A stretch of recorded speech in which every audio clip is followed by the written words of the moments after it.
Well, this week it might end up getting a little bit boring because I am mainly fixing all my point motors and wiring all of them up. But hopefully you will enjoy seeing the process and every step that we have to take to do it. Well, I have another pile of point motors that I need to wire up. You've seen these before. Remember, I've made all these other ones over here. So I've got to solder the wire to the actual motor itself, put the little chocolate block on, obviously cut all the wires. So I've got all my materials here. I've got my wires, I've got my parrot, I've got my chocolate blocks. There's a soldering iron under here somewhere, buried under here, and some solder. So I'm going to get on with those now. So I'm going to be spending the next hour or so stripping all the wires and getting everything ready to make up these little assemblies.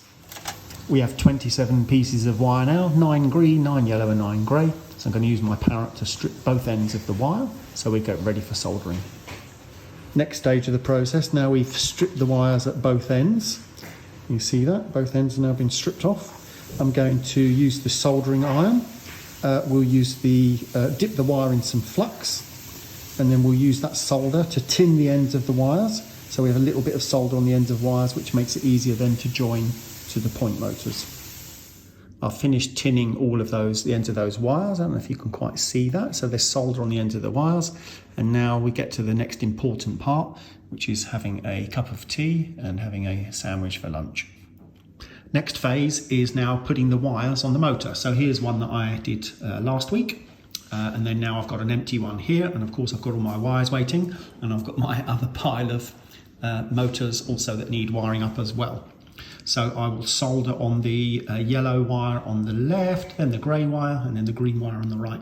I'll leave that one there so it helps remind me which order the wires go in. So I've got my soldering iron heating up already, my solder, and my flux over there.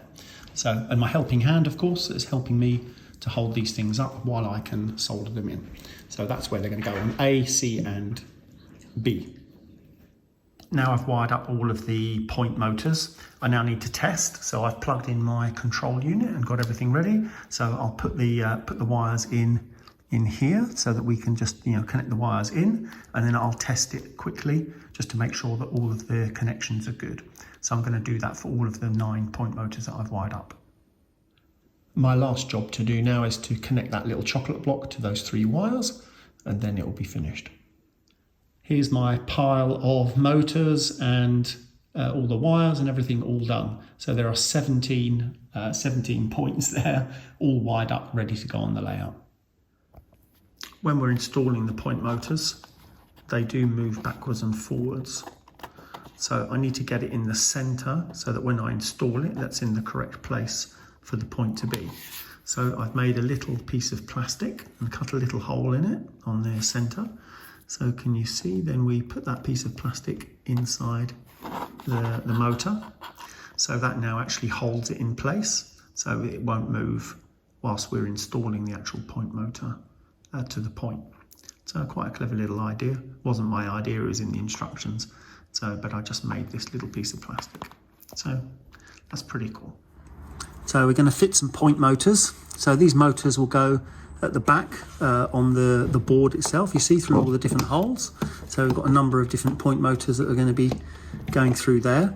Now they have to push through exactly in the point the other side where the hole goes. I'll show you that in a sec. So they've got to be positioned there in the right place. And then we use the little screws to screw these little tiny screws here to screw the board, to screw the motor onto the board itself. Okay, but we've got to make sure we get it lined up and it's got to be straight. So I've drawn straight lines parallel on the board so we know the direction that the motor should go. So I don't want the motor like that, that's wrong. So it's got to be in line with those lines or parallel with those lines. Okay, so I'll show you the other side as well. So I've glued some pieces of plastic together. You see a couple of pieces of plastic. So what we're doing is I'm going to put the plastic in one side of the point and then in the other side. So that now that holds the point in the center place. So it's in the center. And then I will now then center the motor on the other side.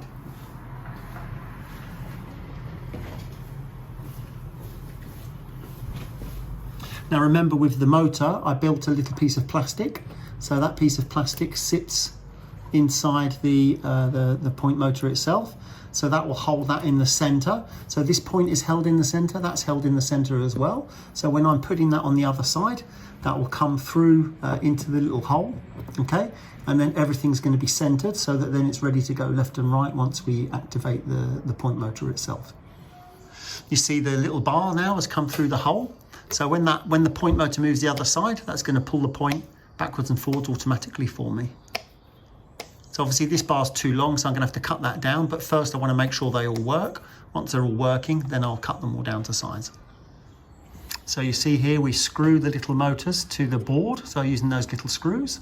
So then now these are attached permanently to the board, so then we can test them out to make sure that they're changing the points okay. And of course I've got to do that for all the 17 points on the board. So you see there I've already got 2 in place. So now I'm going to work on all of the other ones. Well, as you know, we do seem to attract problems sometimes with that railway. So I've got 2 points that are close to each other. One of them's at an angle and the other one is straight. So I need one point motor here and then the other point motor goes at the angle behind. So you can see I've got a bit of a problem.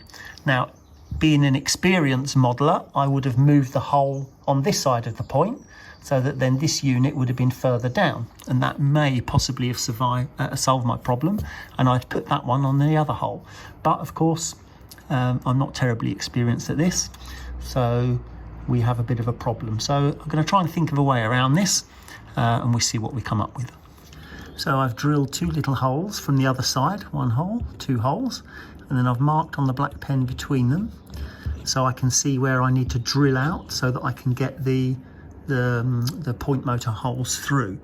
Okay, so I'm going to use my Dremel and just very carefully drill through. I've protected the other side with a piece of plastic so that I don't drill through the point, and just very carefully cut out this particular this section.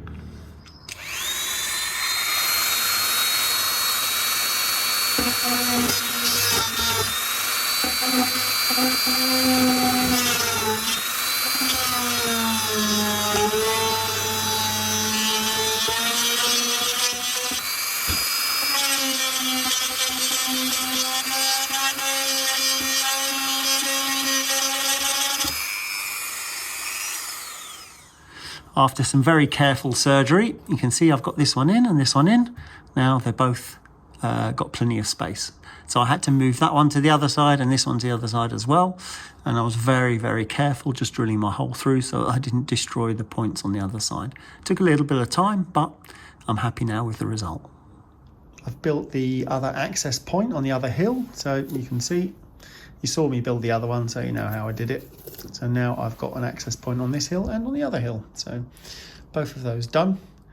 And I'm just considering whether I'm going to put another layer on top of this or whether I'm just going to keep it as it is. So I need to talk to Sylvia to see how much space she needs for her army camp. This point here is quite challenging as well. As you can see, it moves left and right this way. Now there's a support bar that goes here on the baseboard. So now I'm going to struggle to get the point motor facing the correct direction. So let's go around the back and I'll show you what I mean. So around the back here, you see the hole and the track comes down this way. So that means that the point motor is going to have to go in at that angle. Now, if that was straight, that wouldn't be a problem, but now it's got to come around at more of an angle. And now obviously I've got this piece of wood here in the way.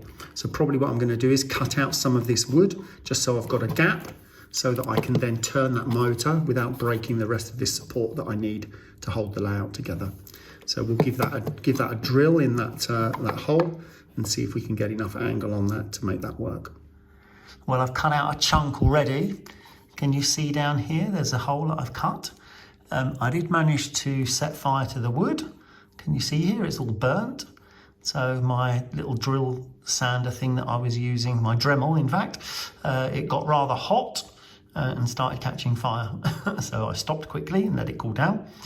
But anyway, can you see the point motor's going in there, but I need it to be parallel with these pencil lines.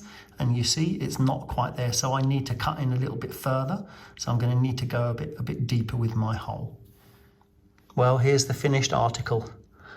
what sometimes felt like surgery. I know how doctors feel now. I've managed to carve out the right size hole, get that all aligned and fixed in place. So it all seems to work fine if I do the point. So he moves all nicely, and hopefully once I connect him up, it'll all work. And here's all the tools I had to use to make the hole. I've got my drill bits, my screwdriver, I used a knife, I've got the small drill, I've got my big electric drill, I've got my Dremel as well over here. So all of these tools I use just to make that little hole. We have 2 point motors here and here. Now, of course, this one's in the correct place, but this one, I seem to have put it on the wrong side for some reason. It should be over this side. So again, perhaps down to experience, I should know better. So I'm going to have to re-drill this hole over this side so that I can put that point motor over here, because at the back they're touching. I'll show you in a second. You can see here, these 2 point motors now, they're too close together. So I'm going to have to move this one further down like we spoke about a moment ago. After a long weekend and quite a lot of headaches, all of our point motors are in, from this one through these ones on here. Lots of them in the centre, of course. There's a few over here. And then we've got our last one down in the corner there. So all 17 point motors all installed and ready to wire up and try out. You'll see here that I've put numbers all over. Every single point motor has a number. So when I do my track map, on the track map itself, I'll be able to write the number for the point, so I know which point that it operates. So when I'm programming everything, I know which points I'm programming. You remember our point decoder, so this decoder unit. This will be fixed underneath the track. So every set of wires will then go back into part of the decoder. So this one will go here, for example, this one will go here, this one over here will go down here. So I have 8 connections on each decoder. Now you may remember that we have 17 points. So 2 of the points, I'm going to wire them together so that they fire both together on the same connection. And I'll show you on the other side why that is. I'm going to be firing these 2 guys together. So you'll see they'll both change at the same time. I'll program them, I'll wire them to the same point decoder. So for example, there's no reason for that to be changed on its own, because then that's going to be straight there. So they'll either both need to be curved or they'll both need to be straight. So I'll wire these motors together and then they'll fire on the same command. Now you see here we've got all these pins sticking out now. So now I'm going to have to cut these pins off. Once we've tested everything and it all works fine, I'll cut the pins to the right height, so then you won't see them all sticking out and I won't poke my eye out on them. Next job is to take our wires, and we're going to be wiring from each point terminal back up through the board and then connecting back to the decoder over here.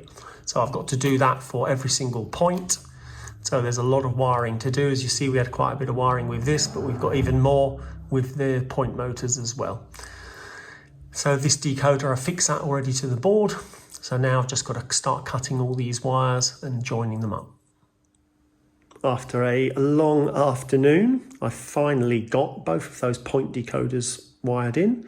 You see the silver ones on the left and on the right, and all of the points now are wired in directly to those decoders. So you can see the first wire starts here, works its way up, goes into those.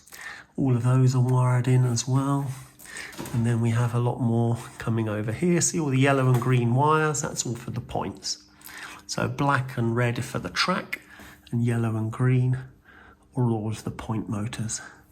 All wired in and going over to this last point over here. So I'm pleased we've got everything done. It's taken a while, but now I've got to test it all, make sure it works. Well, I hope that wasn't too boring for you. Next week we will go on to something completely different. 8:30 p.m. Weekdays and Sundays. The Down Coastal Special leaves Euston for Glasgow